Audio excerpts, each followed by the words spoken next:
मानस ठकराल जी। राधे राधे महाराज जी।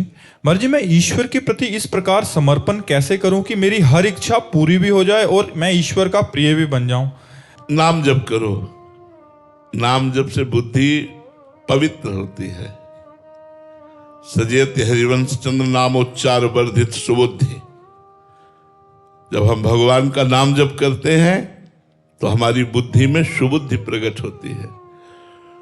कुबुद्धि से इच्छाएं प्रकट होती है, सुबुद्धि से इच्छाएं शांत हो जाती है।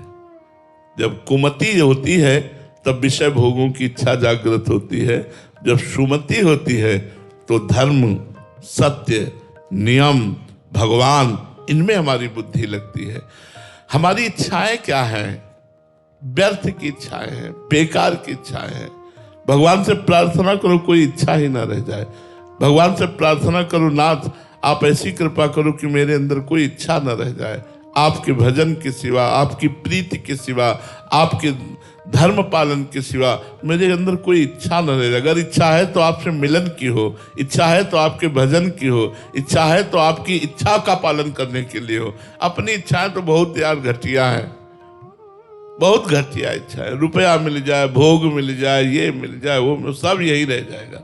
बहुत घटिया। हम तो ऊब चुके मन की दौड़ा दौड़ी से, मन के भाग से, देख देख के कि ये गंदा सब, जैसे अमृत के कुंड में डालने चलो नाली के कीड़े को तो नाली में ही जाता है। ये गंदा गंदगी की तरफ ही भागता है, प्रभु की तरफ नहीं जाता है। इसको लाख समझाओ तब भी नहीं जाता है। ये भजन बल से जाएगा, दूसरा बल नहीं है।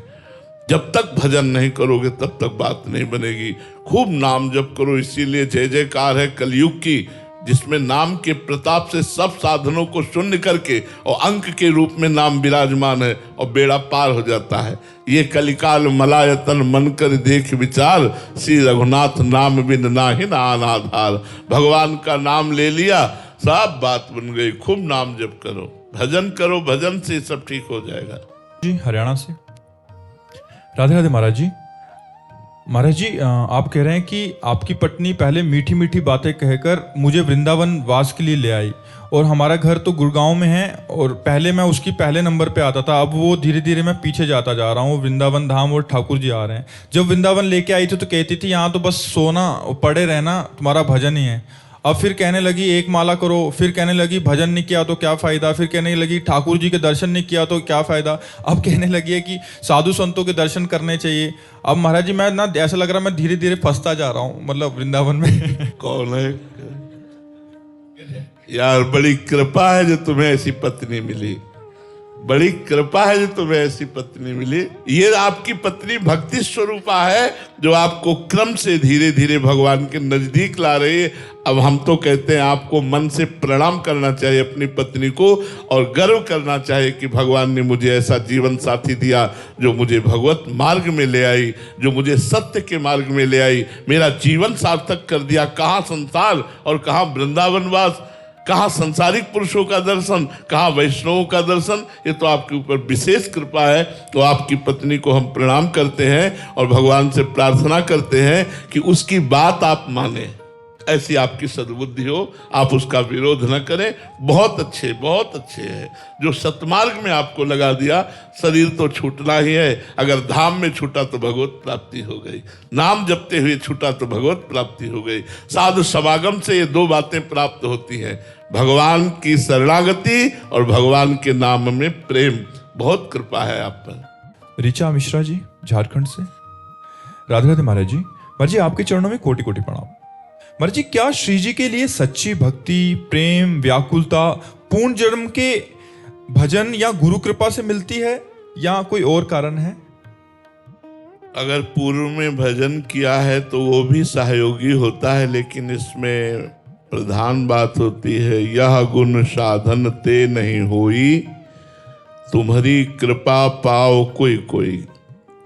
कोई कोई जो मन क्रम वचन छाण चतुराई, भजत कृपा करें रघुराई।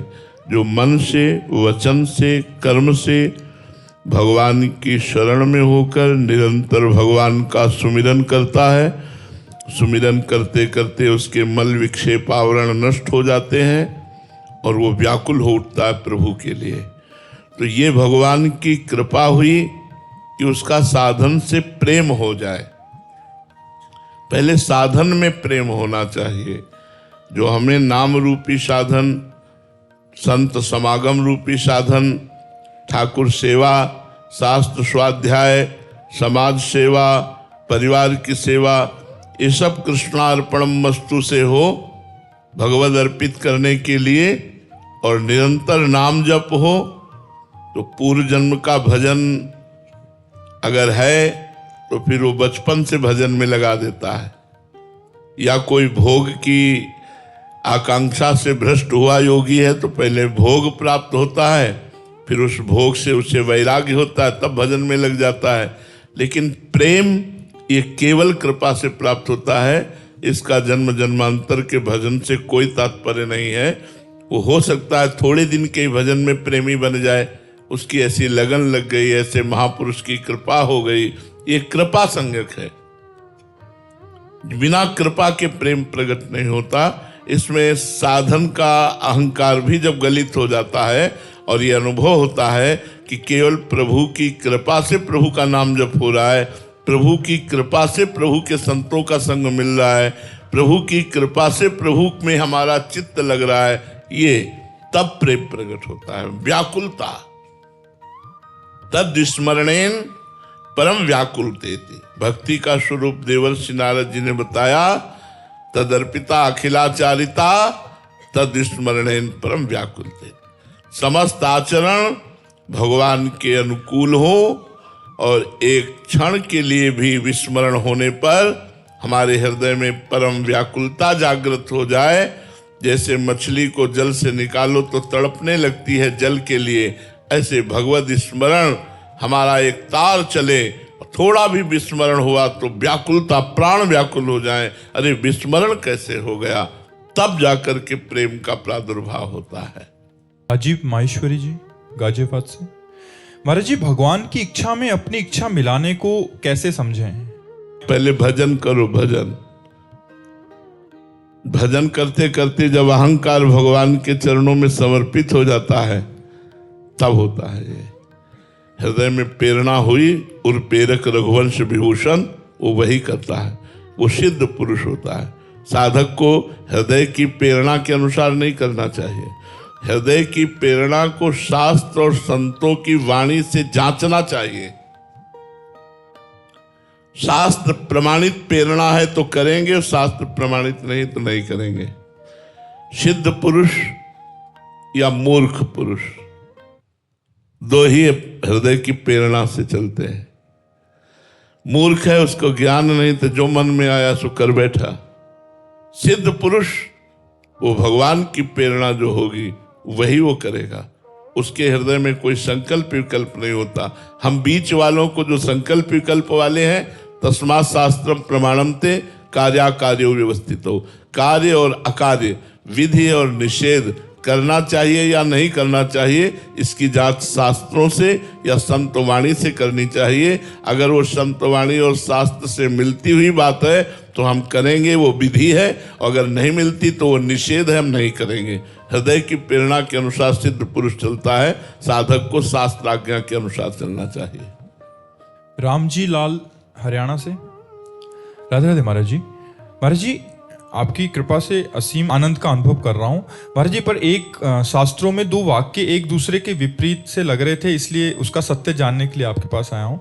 महाराज जी, एक वाक्य था कि मिट्टी, पत्थर, पेड़ पौधे, जीव मात्र व कण कण में परमात्मा समाये हैं, इसलिए प्रेम करो। महाराज जी, दूसरा था कि संसार, परिवार, ये शरीर भी अपना नहीं है, परमात्मा अपना है, अपना था, अपना रहेगा, तो परमात्मा से प्रेम करना चाहिए।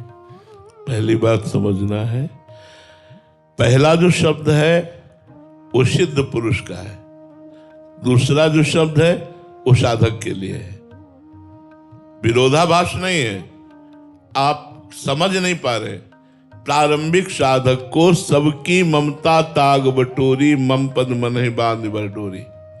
सबसे वैराग्य धारण करो। पहला सूत्र है साधक के लिए, ब्रह्म सत्यम जगन मिथ्या।